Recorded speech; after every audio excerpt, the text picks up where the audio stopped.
Welcome to Mastering Fundraising, a podcast for nonprofit leaders of all titles and all experience levels. Mastering fundraising endeavors to cover the most important fundraising topics with the goal of helping the audience reach their full potential as fundraisers. This podcast will share stories, tips, and guidance on the most important elements of fundraising. If you want to earn an advanced degree in fundraising, this is the podcast for you. Mastering Fundraising is a collaboration between Fulcrum Nonprofit Leadership and the 5-Tool Fundraiser, two leaders in providing relevant and expert content to fundraisers and nonprofit leaders. Without further delay, let's jump into the current episode. Please join me in welcoming your host for today, Chris Looney. I'm going to be spending the vast majority of the rest of this year focused on futurist thinking. Oh, wow. And basically it's as a result of my conversation with you and Robert Santana, who I might have mentioned in our previous conversations.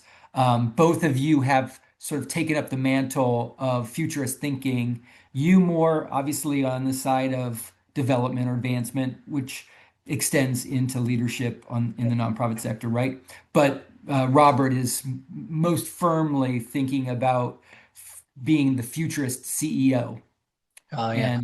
And so as I think about Fulcrum, there is such an important value for the organization to be the place that executives go to be prepared for the future or to be on the leading edge of leadership, not just studying, the 5 dysfunctions of a team, but thinking about what's coming down the road and how their leadership can be adjusted in such a way that they're going to be better prepared. So, yeah, I think it's a big task. I think that, the leaders of tomorrow will be very, very different. As I kind of shared with you, the 9 presidents that I worked with, along the way, they were all very different. But interesting enough, what I did was I compared and contrast their leadership styles with the top 10 donors that I'd ever worked with. And so I put them over here, and then I created kind of what I thought made those donors special and unique and different, and what were their kind of viewpoints on things and things of that nature. And then I moved them over here, and I compared those presidents with those top donors a little bit. Yeah. And compared and contrast that. And it was a very interesting kind of an analysis of what does that composition look like over here versus over here. And interesting enough, there were a lot of similarities of the best ones, across the, yeah. That doesn't surprise me at all. Well, this might be the first podcast that we do where the audio or the video recording starts before the introduction of the actual podcast, because that was an important lesson and statement. So let's get this started. Welcome to Mastering Fundraising, where we explore the leadership, thinking, and strategy that define exceptional advancement work. Today's conversation is about the future of philanthropy and advancement in an exponential age. Our guest, Tom Mitchell, has devoted more than 4 decades to higher education. Over the course of his career, he has served 5 different institutions, worked alongside 9 university presidents, and helped lead 6 comprehensive campaigns. His leadership has shaped advancement strategy, strengthened philanthropic cultures, and mobilized billions of dollars in support of students, faculty, research, and communities. And beyond the dollars raised, Tom's impact has been felt in the institutions and regions he's served.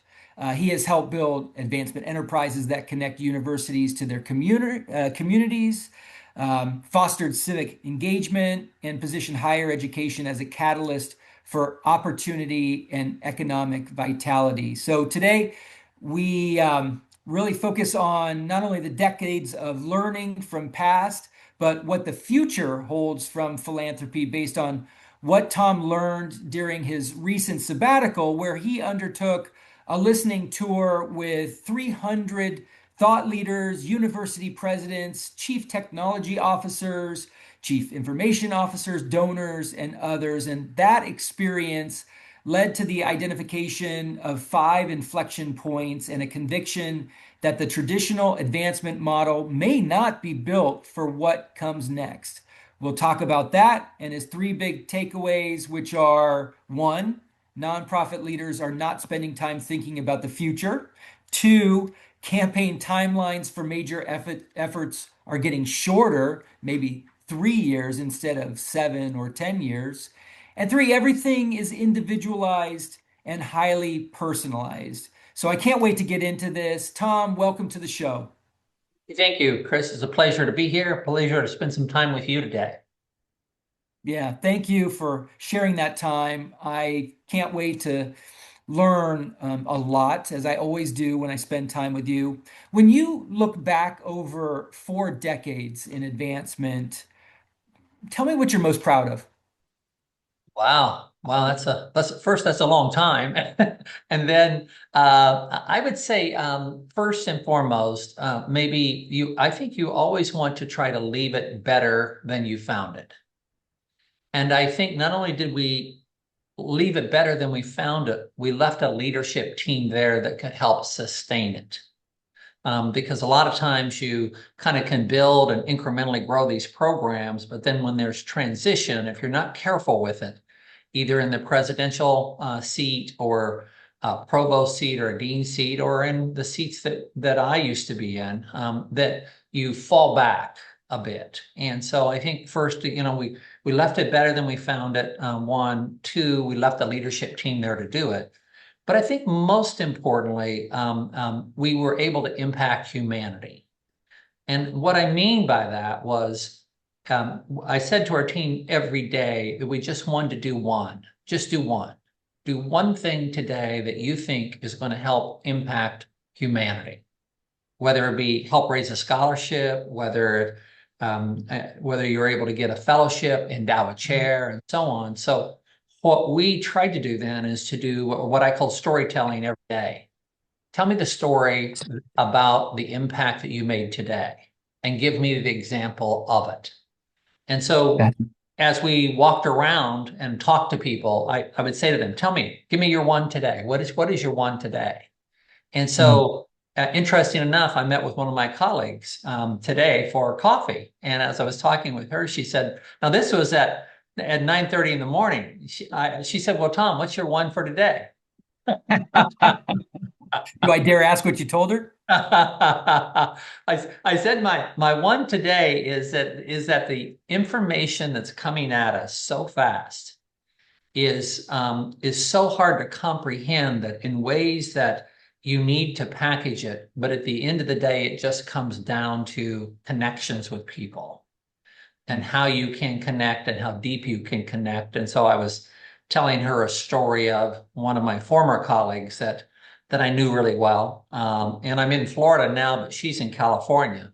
And I was talking with her about, she used to be my chief communications person. And so I was talking with my other colleague about this colleague, saying, I was able to connect back with her and learned a couple things from her as it relates to the Olympics that's being planned for LA in 28. And so you're always learning, you're always connecting, you're always talking to people, and hopefully, they have a takeaway or two along the way also.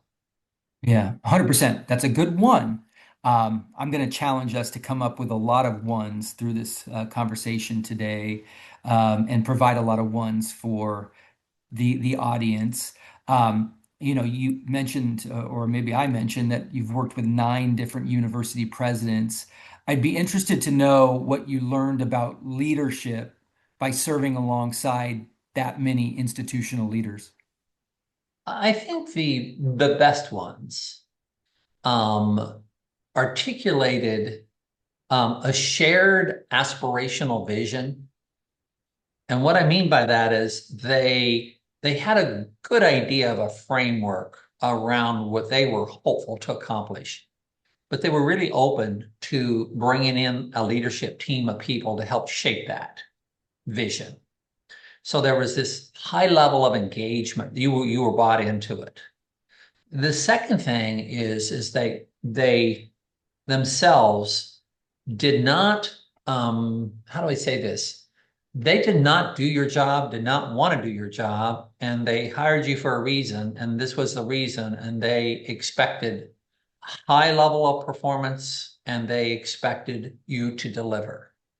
And so you went to these meetings on a frequent basis and were called upon. And they said, here's what we need, and this is the direction we need to go. But Yeah. I think the biggest thing that my big takeaway was that the mission is our boss. And every day we come to work, we don't need to check in with the president. We don't need to check in with anybody. We have to co-mission with whatever organization that we're with. And if we do that, and we know that the mission is our boss every day, then you're empowered to make these decisions and go and make sure that you're staying aligned with everybody else, because if everybody else is aligned on the mission, you are too. Yeah. Well, bravo. I just got goosebumps when you mentioned the mission is our boss. That's a phenomenal concept, and I think is something that absolutely needs to be shared more broadly. Um, Interestingly, when I first met you, this might go back 30 years, um, I knew you to be one of the most exceptional um, principal gift officers in a way. You were leading at the time, but you were known to be able to secure enormous gifts. Okay. So then fast forward 30 years, or at least maybe 5 years ago, so 25 years later, what I heard about you was your ability to manage talent, Mhm. and through that talent management team that you had created at Florida. And so it's fascinating, that over 25 years you could be known for something, or at least be mentioned in two very different ways that are extraordinary. So my question to you is, how has your leadership evolved over the years? Yeah, yeah. I've always had this thought that when an organization or university hires you, they hire you for what their needs are now. And if you're any good at all, you can probably satisfy those needs in the first 3 to 5 years. If you were to leave at year 3, year 4, year 5, and that organization were to write a new position description, it would be very different than the position description they wrote when they hired you. Yeah. So my philosophy was every 3 to 5 years to reinvent yourself. So starting year 3, I started taking things off of my plate at the vice president's level and giving them to my direct reports. By the time I got to year 5, Chris, I didn't have a job. Yeah. I was unemployed. And so I sat down then with our president, and I, of course, had shared this with our president moving forward. I said, year 3, here's what I'm going to do, and here, year 4, and I kept him advised and everything. As we moved through that process, then he said, here are the things that we need now. Yeah. These are the things that they need. So I reinvented myself along the way and then adjusted my position description. And interesting enough, I did it 3 times at University of Florida. I was there 14 years. But here's the interesting thing. I was just talking with my colleague, my talent management colleague this morning. I said to her, how much of my time do you think I spent on now, my last 2 to 3 years at Florida, versus thinking about next? And she said 80-20. And I said, what do you mean by 80-20? She said, Tom, you spent 80% of your time thinking about next.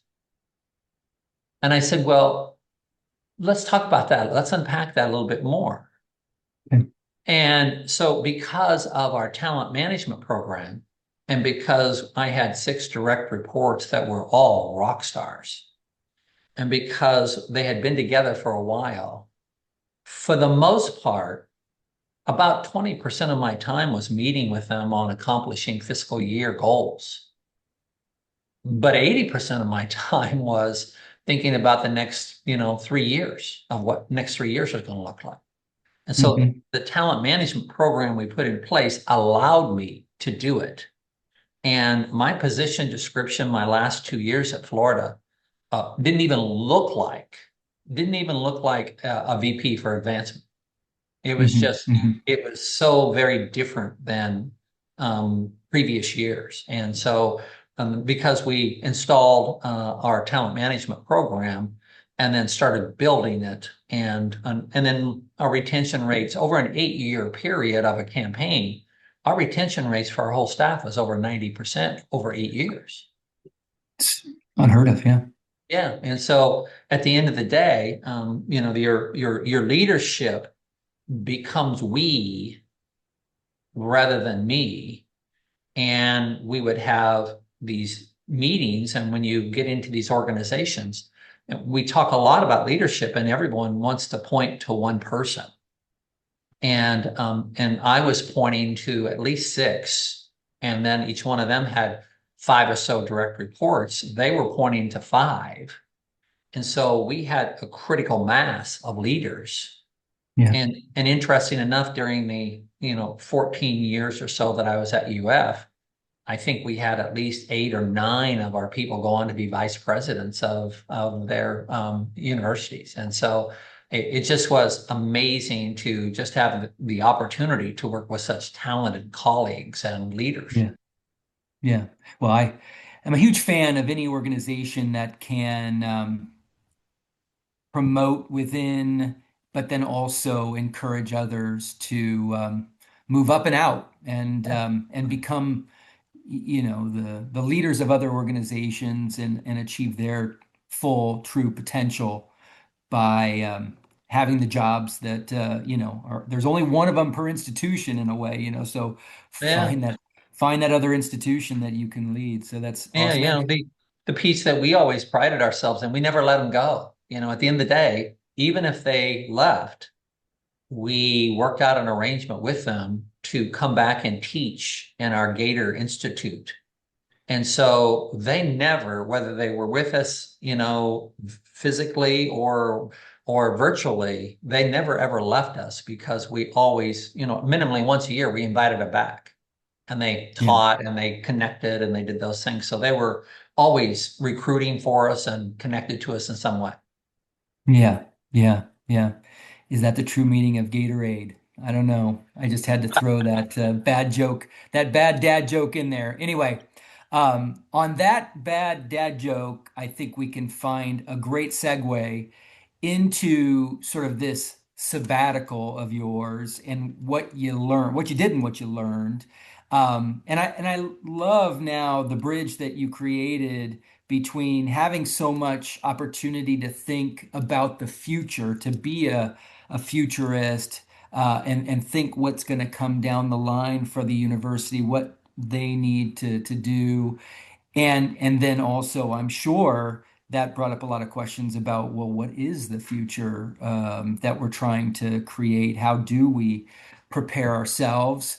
And to kick us off, I'd love to kind of know what prompted you to step away for this listening tour, this sabbatical after, sort of being in the seat of fundraising leadership for so long.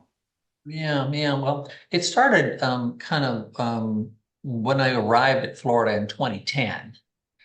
We were in a campaign at that time, and the economy was difficult, and a lot of things were happening, and we were behind schedule. And so one of my first objectives was I really need to put some energy into that campaign to see if we could get that completed.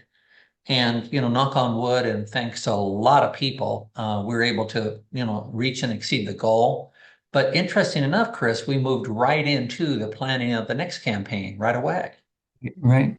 So we rolled right into the planning of the next campaign. Our campaign that we just completed was the working goal was 1.5, and we ended at 1.7. So we said, well, what should our goal be for the next campaign? And so we said, well, let's just put up put 3 billion up here on the board, and then let's just use that as a placeholder. So as we started going through that Right. process, we were planning and rolling right into another campaign right away. So long story short, that the $3 billion campaign then was an 8-year effort. And when we finished that in 8 years, we ended up at 4.7. But interesting enough, we had the victory celebration, and it was so much fun, and everybody had a great time. And I went out on the backside of my house and sat on the patio, and Chris, it wasn't what I thought it would be. I thought that there was more, and why wasn't there more? And it wasn't a sense of emptiness, but it was a sense of, gosh, we just finished, not only 8 years, but 2 years before that, this was like a 10-year effort, so to speak. And I thought that there would be more. So I went to my boss the next week. I kind of marinated on it a little bit and thought about it. And so I said to him, I think I might be just exhausted, but I'm not so sure that the impact of all this is what I thought it was going to be. And so he said, well, Tom, why don't you set on this for a week or so, and then why don't we come back and visit? So a couple of my colleagues around the country, and they said, well, Tom, we've kind of felt the same way, but we can't say that to anybody. Right. And Sure. so I said, well, I'm thinking about a sabbatical. And they said to me, well, Tom, nobody in advancement gets sabbaticals. you know, tenured faculty people get sabbaticals. That's how they get them. And I said, well, if they can get them, why can't we? Right. So I just started putting my thoughts on paper, and then I called 4 or 5 other of my colleagues and said, well, I'm thinking about this. And they said, well, send it to me. I want to take a look. So I had about, maybe a total of 6 people that kind of helped me with it. And then I took it to our president and our board chair and said, this is what I'd like to do. I'd like to take some time. Here is our succession plan. Here are the people that can run the operation while I'm gone. Here's plan A, here's plan B, but I don't want to connect for 6 months. I don't want to attend any meetings. I don't want to, unless there's real trouble, I just want to step away. And they said, well, that sounds good to us. However, we need you to come back when you do come back and give us the framework and the ideas of the next campaign. And so, Yeah. yeah, There while you you're go. gone and while you're going to take a break and think, we need the next campaign. So There we you go. agreed upon Love it. that I would do that. And so then I just took some time and stepped away. And I have to tell you, of all the things I've ever done in my entire career, this ranks at the very top. This is, Interesting. oh my God, the luxury and the opportunity to just think, and not only think, but to do it every day. And so I'm kind of a systems and process guy. So I just would get up in the mornings and go for a walk with my dog and come back and get a cup of coffee and go into my office and pull the door shut and put the iPads or put the flip charts up, and I would just sit there with a cup of coffee, no TV on, no computer, no phone, no nothing, and just think.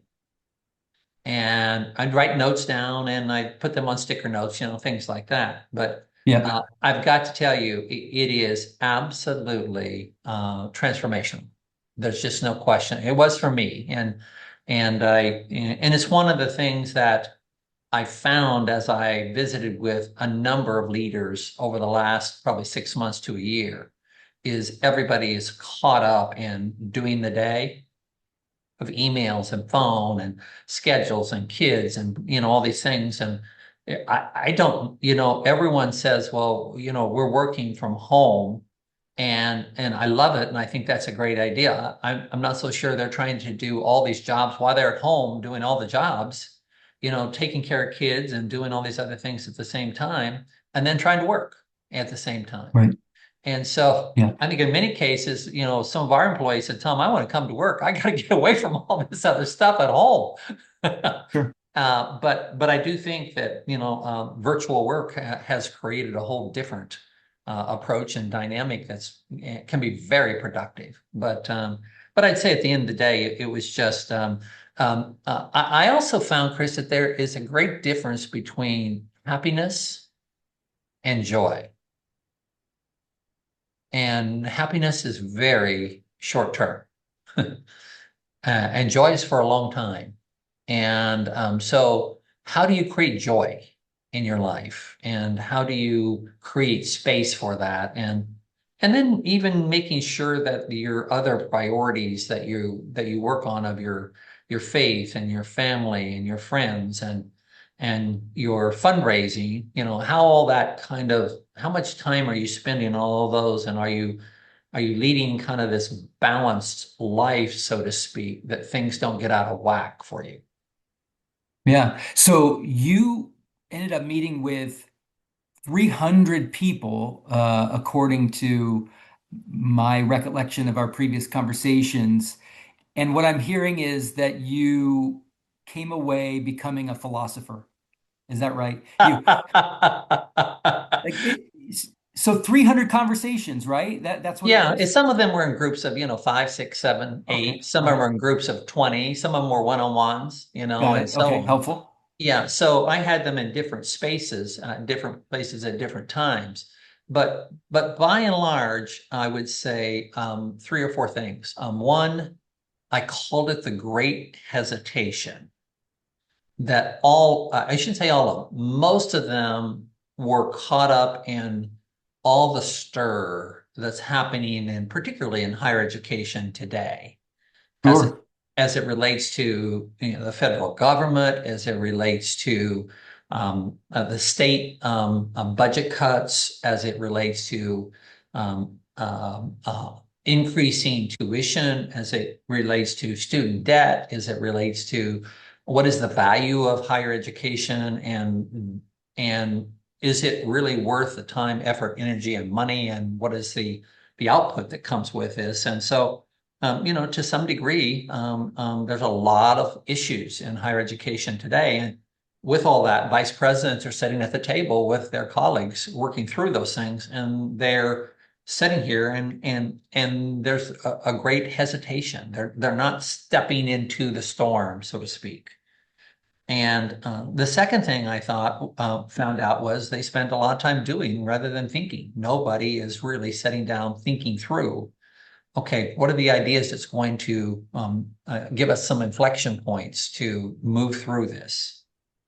And then, many people were thinking about artificial intelligence, but most of the work was being done a level or two levels below them, Hmm. that as a leader, they weren't leading the thinking and the exploration and the implementation and engagement of AI into the organization. It might be happening to a communication person who's part of the shop, at least two or three levels down. And so what I found in that, there was no governance, there was no policies in place, there was no structure that allowed that AI to have buffers along the way. And so the only way that AI is going to be responsibly and beneficially a part of these advancement programs is if these leaders step into this arena and become AI fluent and partner with their host institutions to create those governance policies and bumpers along the way, so they can do it responsibly and ethically. Yeah, very good.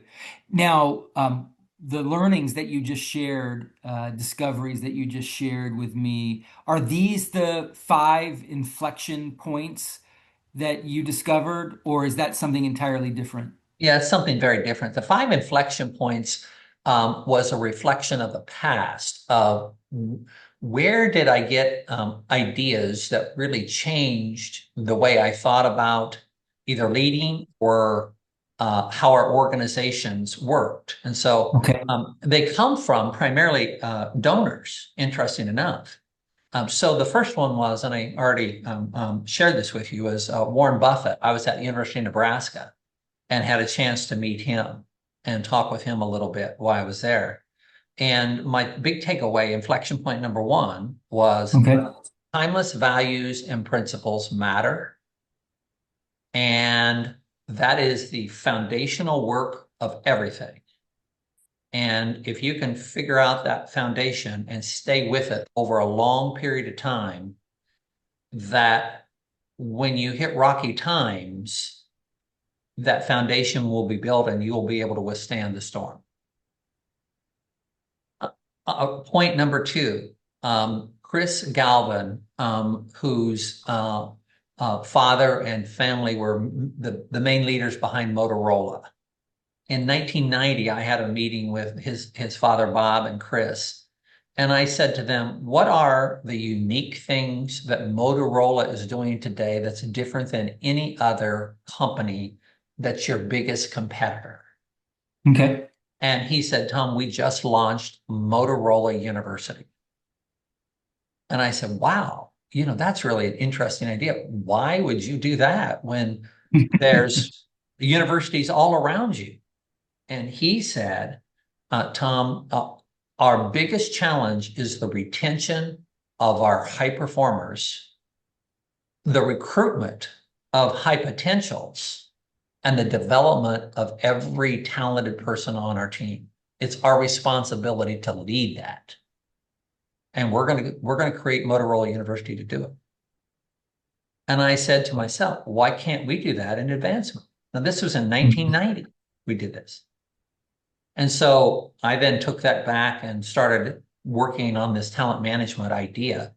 And it was an inflection point from that point on, all the way through my career of, inflection point number two, talent, and it matters. The retention, the recruitment, and the development matters.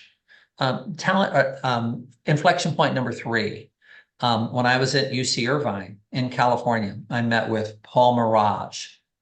And Paul was the founder of Hot Pockets, as you know. And Paul was absolutely brilliant. He's absolutely a brilliant guy. And he was looking at volumes, and I mean volumes of data and data analytics. Now, this was before anybody was doing very much with data and data analytics, but Paul was. And he had determined that there were two people of the family, the spouse and the husband and the wife, were both working outside the home the majority of the time. And the kids were coming home and they wanted a snack when they got home. And the parents didn't want children turning the oven on to make things. So they needed something that they could put in the microwave and get a good snack and a safe snack. And Paul determined through that through data and data analytics. My fourth inflection point was here at Florida. Chris Malachowski is who is the co-founder, I should say, of NVIDIA, is a University of Florida grad. And in 2018, I asked him if he would come to our foundation board and speak. And he did two things. And he said at the speech at our foundation board meeting, he said, number one, AI is coming and is coming very fast. And all of you need to prepare yourselves and your businesses for artificial intelligence because it's coming. And number two, you need to buy NVIDIA stock. Good for him. Good for him. Good for him. And at that time, their stock was trading much lower than it is today and hadn't split or anything. And a few dollars less. Yeah. And so that was my fourth inflection point, is artificial intelligence and how it's changing things. And then my last one was, and this is the kind of the capstone of all this, goes back to maybe our leadership conversation, is that it's rare.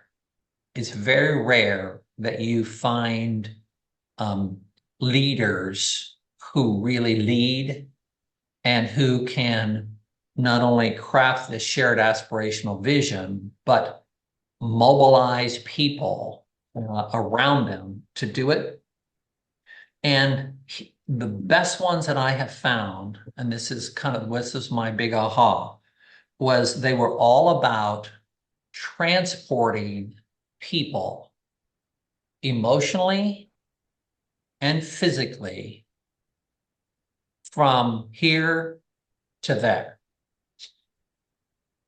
So not only did they engage them, but it was all about individual counseling them emotionally and physically and engaging them in a way that they felt like they were a part of the team and they felt like they had a role. And in most cases, that leader took no credit and never pulled anything toward them. It was always pushed away to the other people who were the leaders around them. And that group met, but that leader was so humble that they never took credit for anything. I love it. Yeah. And and these five inflections, in your mind, are they all still valid in today's environment? Oh, I think so. I think particularly, the leadership thing is multiple leaders, but I do think that talent is up there. So it falls kind of like in this order. I think it falls on this leadership umbrella, and then underneath it is the timeless values and principles, or that foundation. Underneath that is talent. Underneath that is data and data analytics, and underneath that is AI.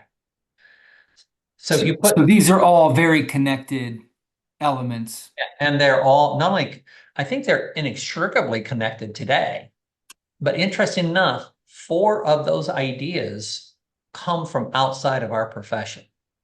They didn't Mhm. come from internal visiting with my colleagues across the country. They come from corporate leaders, donors, whatever. And I think this is my other aha to some degree, is that I think we spend so much time talking to each other that we don't talk with others, corporate leaders and others and donors outside of our organizations to really get a feel for where the breakthroughs are really coming. Because most of those corporations are, 3 to 5 years ahead of everybody else all the time. They have Right, resources, right. R&D funds and innovation funds. And how many advancement programs do you think have R&D innovation funds? Right. I mean, we Zero. had one in Florida, but Oh, yeah, but I mean, we launched about four projects a year, and we had an innovation budget, and we challenged our people to come up with ideas and things of that nature. But we were a big program, and when I was at Northern Illinois, we had 12 people, and our operating budget was much smaller, and but at the end of the day. Uh, how can you find innovation dollars? So what we did when I was at those institutions where we had smaller programs and smaller people and worked harder trying to raise more money than I've ever worked in my life trying to raise. right. Yeah, but what we did was we took an across the board budget cut of 5%. And then everybody knew that we were going to reallocate it. So everybody cut their budgets 5%. We put it into an innovation fund. Everyone or the leadership team then got to vote on how we spent the funds. But we had to find creative ways to think about how do you find resources to do some of these things that can help stretch you a bit. Yeah, yeah, I love that. Um, it's interesting because we talk about these five inflection points, which seem so valuable to understanding how most organizations, including advancement operations, work. Yet you've admitted that most advancement programs are very outdated and just not thinking about how things should be run today more effectively, and certainly not thinking about how things need to be run in the future to be most effectively. Can you talk about a little bit of that kind of challenge of, yes, we know what the kind of key focuses should be, but we're still doing things the old ways. Yeah, I think it's really hard because there's such pressure, as you know, Chris, to when you're in those positions to deliver and raise money now Hmm. because the universities have needs and deans have needs and those kinds of things. And so those vice presidents have to be responsive to those institutional needs and have to put in place things that can help them raise those funds. Typically, then they're not thinking about how to do it different. They're trying to think about how to incrementally move it a little Yeah. bit and see if they can raise more money. So I think it's number one, it's really hard. Two, I think those programs are all built over time, over decades. And you look at many of the programs that are in place now, they're built, 3, 5, 10-year windows. And most new leaders that come in don't come in and change the whole organization because they've been hired to raise more money. So they immediately got to figure out, well, how do I raise more money? And most of the time they put in principal gift programs to figure out how they can get larger gifts and move it forward. So it's rare then that you see organizations really transform themselves completely over time because of all those pressures that are happening right now. And so that's number one. Number two, I think most organizations, particularly higher education, are slow to change. Yeah. Sure. And because of that, then in addition to that, then because the tenure of presidents, the tenure of provosts, the tenure of VPs for development is getting shorter, that there's a lot of transition and a lot of churn that happens in there. So consequently, with all those things happening, I think on a scale of 1 to 10 of readiness right now, I think most organizations, you're going to have some that are being capably led by really forward-looking people, but most of them are in the 3, 4 range of readiness for next because of all those pressures for now, I would say. Hmm. And so Yeah. if they're a 4, how do they get to a 5? And how do they get to a 6? And how do they get to a 7? And those are the tough things they have to really kind of confront to figure out, what is our plan to do that. Hmm. I've kind of heard that advancement organizations are optimized for stability in many ways, and the world now maybe demands more adaptability. Is there a need to reconcile those two things? How do you think about the future of advancement? Yeah, I think you're right. I think that there are pieces on that stability piece that you have to take with you when you go. It's those timeless values and principles. You just cannot leave those things behind you. Good. But I do think on top of that, your ability to change and your ability to adapt and have and be agile and embrace AI and embrace data and these things with that foundation is where the real successful people are living. I kind of relate it to the poles that hold up a tent. If you move them, there's four, there's a pole on each corner and there's one in the middle. You can't move those. If you move one of those, the tent's going to fall. But you can begin to move the support poles around a little bit because those primary poles are going to hold it up. And so if you move those other ones around a little bit, you'll be fine. You may start sagging a little bit, and then you may have to go back and put a pole close by to hold that piece up. But if you look at it from that perspective and create stability with those fundamental foundational poles, then you can move some things around and go. And Yeah, or I was thinking you could add more poles to expand the capacity inside the tent for exactly. whatever it Yeah, is. yeah, you got it. You put your thumb right on it, Chris, is that you can add them and move them and twist them and create more stability and do whatever you need to do. But again, you've got to come up with the ideas. Your ability to manufacture new ideas is really the key to next. And not only do you have to manufacture them, but the hard part is you got to execute them and be able and to be able to add value and to exponentially find inflection points. Because if you look at the rates of inflation today, the national rate of growth is about 5% in these advancement programs across the country.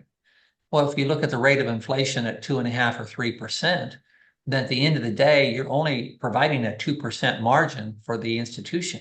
How many margins today, or how many institutions today are going to be okay with 2%? Yeah. Yeah, I think that's one of the reasons why campaigns became so popular and necessary because it provided that spike to organizations Yeah. to beat inflation Yeah. because the 5% is really just not beating inflation. And we know that inflation at 3% is the national average. And in the kind of setting that we're talking about in higher ed and healthcare, the inflation is higher, Oh, yeah. right? So 5% probably isn't beating the inflation specific to those industries. Yeah, exactly. Exactly. And so you put your thumb right on this. I mean, we were looking at 10% compounded growth every year over, a 10-year period. So could you sustain that? And so, the first few years, it wasn't too difficult to do it. But then when you got onto those later years, 10% compounded growth over those years was, and I see, Chris, today, a lot of my colleagues around the country are a little hesitant to be launching big campaigns now, particularly if they're multiple year campaigns. And so I was talking to a colleague earlier this week, and he said we're going to just plug in a growth on our run rate, whatever our run rate is. We're not going to call it a campaign. We're not going to call it an initiative. We're just going to plug in and put together a plan to accelerate as best we can our run rate. And then so they're working on that right now. So it's so interesting. Some are still in this space of multi-year large campaigns. Then some are moving back into this window of this kind of 5-year window. Some a lot of them are moving into this 3-year window initiative. They like to call it 900 days rather than 3 years. That Yeah. things are changing. Things are changing so fast that the planning windows for strategic planning or campaigns is about 900 days. Now, don't you find that interesting of, multi-year campaigns versus 900-day campaigns, And so I heard a lot of that conversation from colleagues around the country. And now some are even saying, we're not even going to talk about campaigns. We're going to talk about run rate, and we're going to talk about growth in that run rate, 3 to 4% above inflation. Yeah, well, I'm fascinated to see how things shake out. I was thinking about corporate America as you were talking about the different takes on campaigns. It's almost like an Apple, every time they come out with a new iPhone, is this major campaign that they're mounting versus Procter and Gamble, which doesn't seem to have any campaigns, but it focuses on just the Yeah. sustained run rate. What can we do incrementally to keep Yeah. growing, right? And so I think there's a lot of lessons to be learned from the different types of organizations that are out there in the for-profit world, because you all in the nonprofit world are becoming as seasoned, if you will, and large as some of these companies that have been around for a long time as well. Yeah, So Chris, I'm a big fan of campaigns. I just love them for a number of reasons. I just think that they help you sharpen your messaging and they get everybody on the same page. They're great at alignment, sure. they're great at kind of rallying your base around something. So I don't know, how you continue to do it. It forces the institution to create a vision and priorities, and Yeah. so I'm a big fan of them, but also, I mean, I'd be interested in your perspective on this is, I mean, what are you hearing about, as you look the next 3 to 5 years, what are you hearing about the likelihood of these multi-year large campaigns? Yeah, yeah. Well, I still think that my perspective is broader than higher education, and so many of the organizations outside of healthcare and higher education are only now coming into a knowledge of comprehensive campaigns. So they're 10 years, 20 years behind, having just finished a couple of over and above campaigns, $5 million to build the building, $3 million to build the endowment. And now they're like, oh, there's this thing called a comprehensive campaign where we could raise 50 million over the next 5 years. Well, that sounds great. Let's try that. So I think higher ed just has always been on the leading edge of trends, and I think most of the rest of the nonprofit sectors are looking to you all to figure out what the future of philanthropy looks like. And kind of as we wind down the conversation, I wanted to talk about the future of philanthropy, um, from the sense of an individual advancement officer. What does the future advancement officer look like? And then what does the future advancement program look like in your mind? Yeah, yeah. I think the officer is going to be a person that has not only those kind of foundational skills, but they're going to have strategic foresight. They're going to have to be able to look. I think they're going to have to be AI fluent. I think they're going to have digital dexterity. Hmm. I think also resilience is going to be Thank piece you. of Yeah, this. I think agility is going to be another one. Now, you've noticed I haven't said anything. They've got to be a good fundraiser. right. It's interesting that when you begin to look at the top 5, 6, 7 skills of the next development officer, I mean, clearly they have good communication skills and they're able to connect and do those kinds of things. But at the end of the day, like more and more and more as I kind of move through my career, I got to this space, Chris, of matching passion and purpose, and not necessarily asking people more frequently for gifts, but creating the packaging. And what was happening towards the end of my career is people were stepping forward without me even asking them. Right. That's And fair. so what happened, I think, was I was doing a much better job early on of asking all the right questions. And what are those questions? And then I was doing a much better job of connecting them. And then, believe it or not, Chris, I was doing a much better job of getting out of the way and letting the mystical mingling happen, along the way, because it is magical if you can just step back and watch it. But you've got to be able to ask the right questions. You've got to have the right connections. You've got to create the right environment.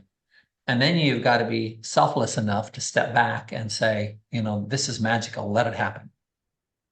It's very good. Yeah. And you mentioned so many incredibly important characteristics of the future successful development officer. And what came through in how you described kind of your uh, magic, if you will, is sort of the curiosity to understand the prospective donor well, and then also the interpersonal skills to be able to read the relationship, read the individual, read the situation, and know whether to press, to fall back, to stir the paint, whatever might be Yeah, yeah, appropriate and necessary. yeah, So yeah.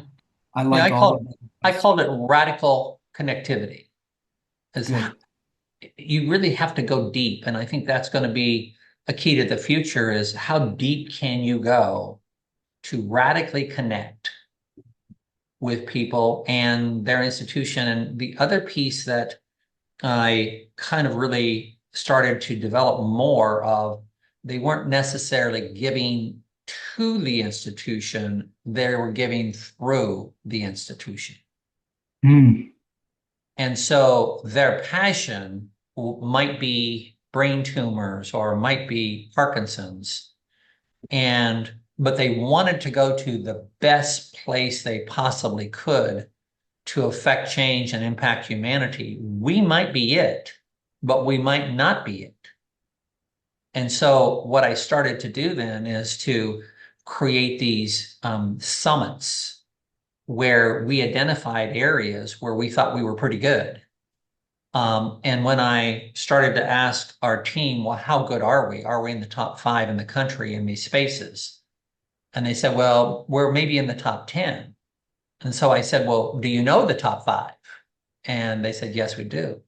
So I said, why don't we have a summit? We'll organize the summit. We'll be the convener and the facilitator of the summit. This will be invitation only, and we'll invite the top 5 people to the invitation.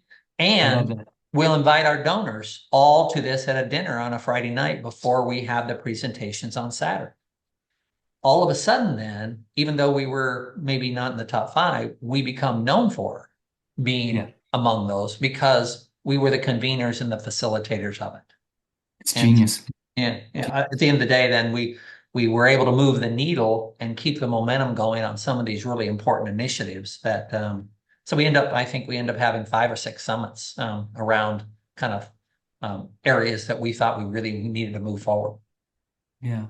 And some of the things that you mentioned seem like they're connected to the future of an advancement program. You know, the way that you were talking about summits seems like just such good advice for a lot of advancement departments that want to be in the same room with excellence, and have their donors be in the room with that excellence as well. And also that concept of giving through the organization, not necessarily to the organization, which is a very significant shift in mindset Oh, yeah. for a lot of organizations. You know, a lot of organizations resist the idea of becoming a united way, if you will, of as an organization. But in some ways, you're on this journey of helping to facilitate the donors' impact, Oh, right? exactly. Yeah. So, I think these advancement programs, Chris, too, in the future. I mean, you hear a lot in our work about the 3 T's of the time and the talent and the treasure.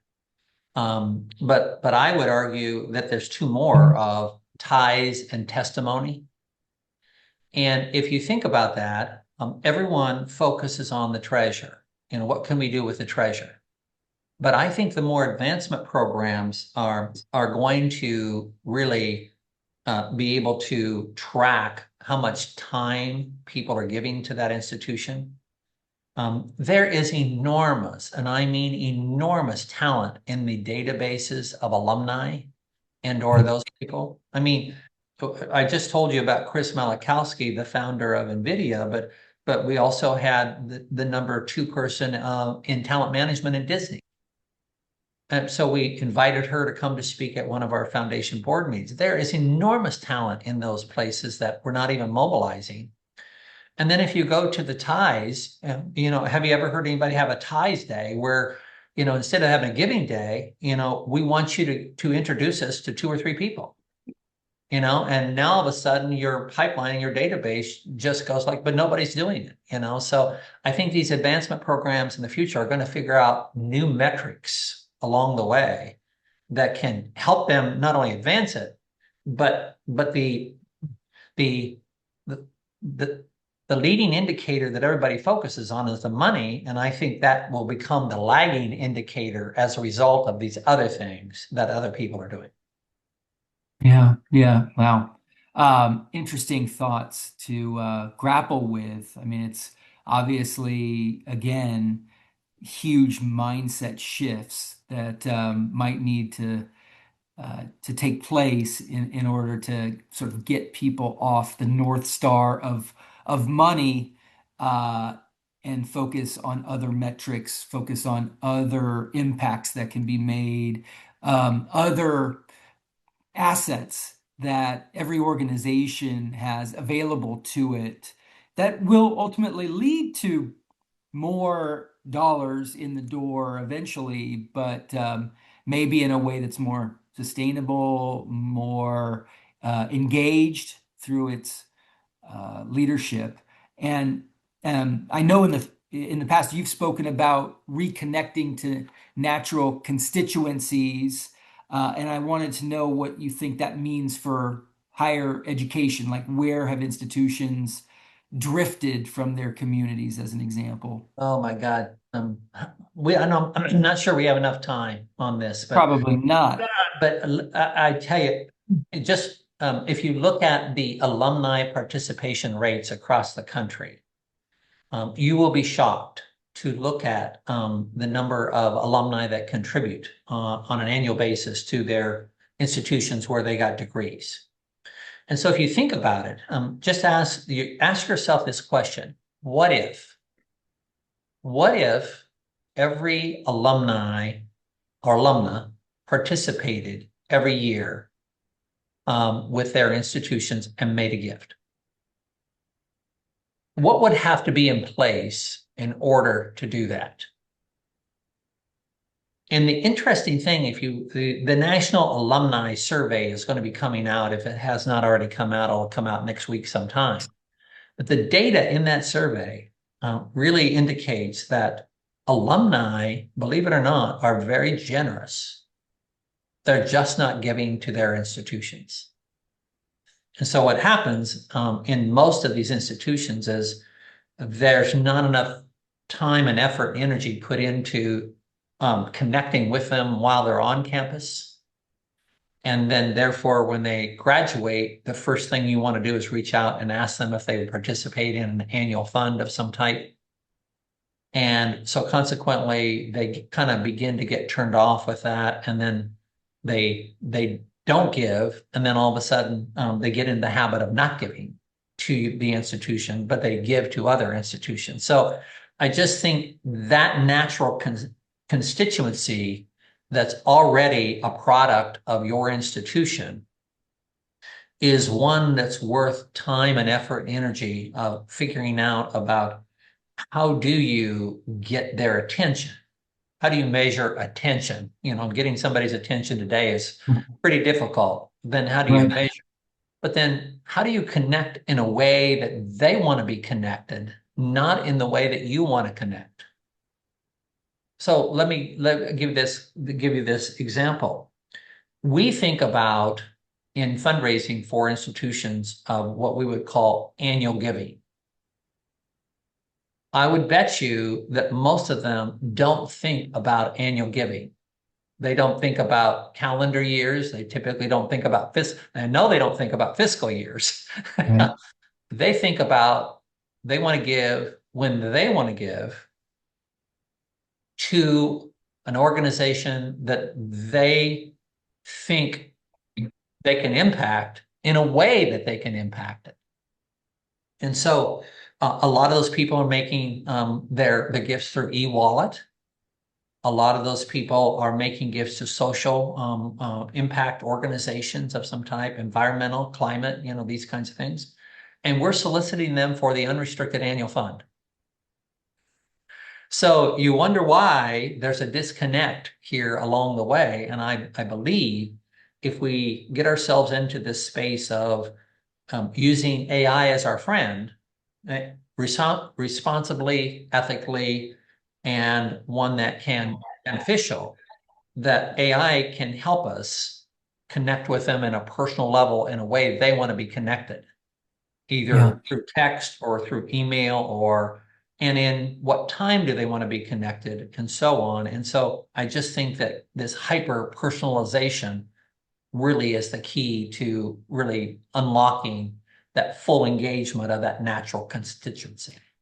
Yeah, yeah, it's so important. It feels like the behavioral economics that so many companies have begun to understand about their consumers is something that advancement fundraising, whether it's higher ed or any other sector, can embrace a little bit more to really begin to understand how consumers, donors are making decisions and how they Yeah, want to be approached and how they think about uh, you know, turning the faucet of giving on. yeah, I think, and there's some institutions. I mean, there are some institutions that are really moving into this space, and they're moving into it with virtual engagement officers right now. And so there's probably 100 institutions right now that have virtual engagement officers on their organizational chart that are actually carrying portfolios. And so there are some institutions moving into that space, and there's only a handful or so, though, that have multiple virtual engagement officers there.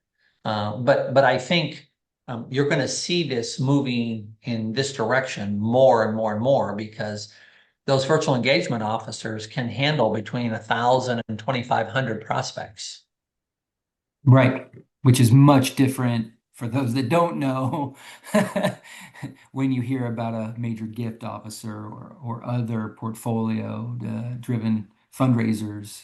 Those portfolios are not thousands of Yeah. individuals. Typically 100, maybe, and Yeah. and if they're more experienced fundraisers and have been at the institution for a while, their portfolio might be 50 or less. Right. Well, because they're also carrying other responsibilities Oh likely.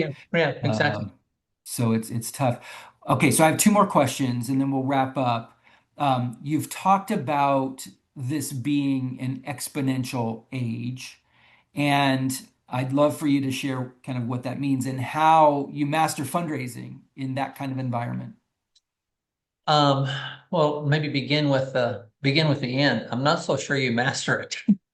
Good. No, fair. I appreciate that, like because I, I, I I just think that I think I started this with the more information that I get, the less I think I know about this. Um, that said, I step into it every day and embrace it, and I think about it, and I talk to other people about it, and I begin to kind of get my arms around, if I started today, what would I do? And how would right. I build a whole new program around this? And so I'm starting to kind of get my framework around it, but I do think um, that things will be changing very fast, and as they change, you just got to be prepared to be agile and flexible and adaptable, and be able to change with it, kind of moving forward.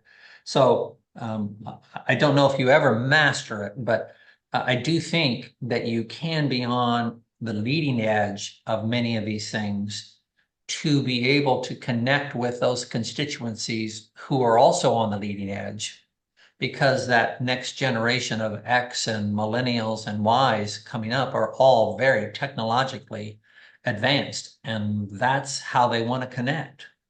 And so if that's going to be the next generation, then not only do you need to be intelligent about multi-generational things, but you have to be able to put in processes and systems and operational systems that meet their needs moving through this. And so I think it's a very, very exciting time. I think as you think about a profession that I'm, of course, very fond of, and looking at to next, but I do think that if you look at the data, that the number of dollars that go into higher education, philanthropy, those dollars are increasing a little bit, but the donor numbers are coming down.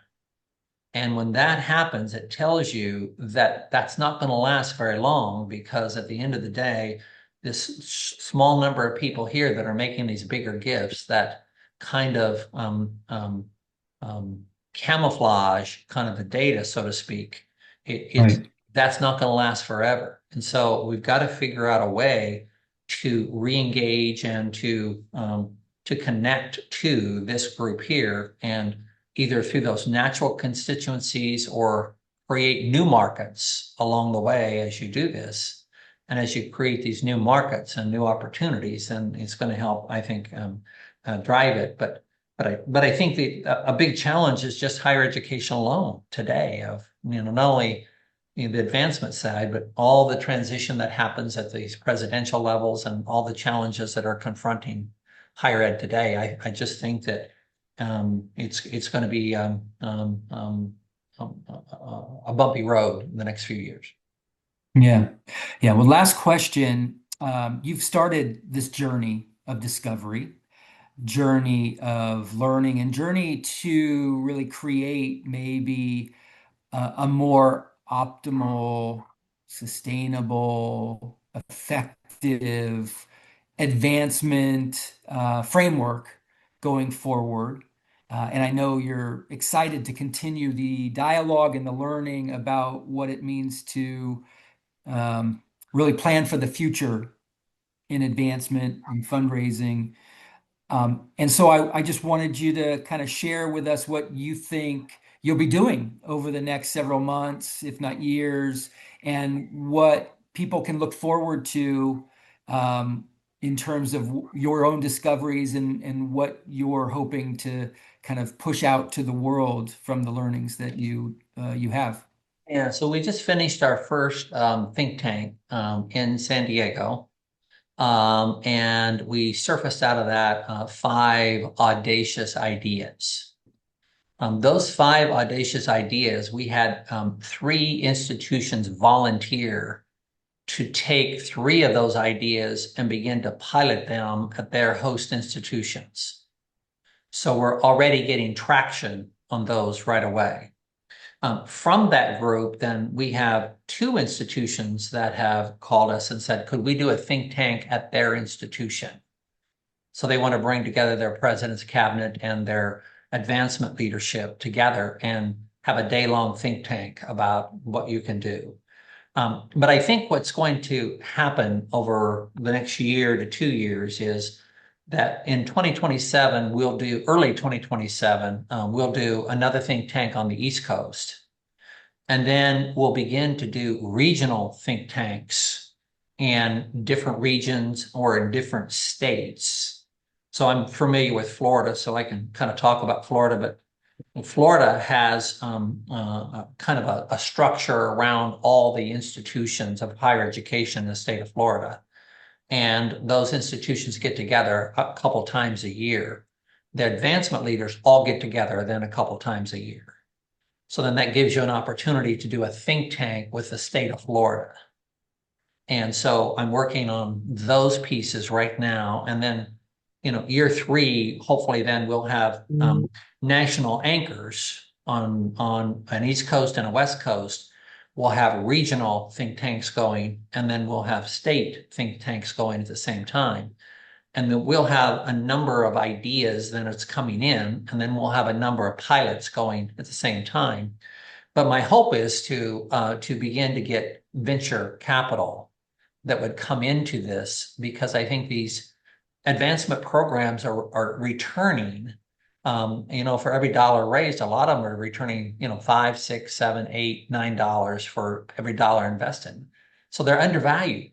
If this was a business, venture capital would be in there in a minute, putting more money into this. And so I think there's an opportunity to get more capital into these advancement programs through a business mechanism. But the return off of that could be then, rather than benchmarking of profit, things of that nature, the benchmark then could be an annual report of how many students were impacted because of this, in addition to what you would have done, how many professors received endowed chairs and come up with new ideas for research and development, how many new businesses were launched. And so you create a whole new benchmark and an annual, kind of think about Warren Buffett having his annual shareholders meeting in Omaha.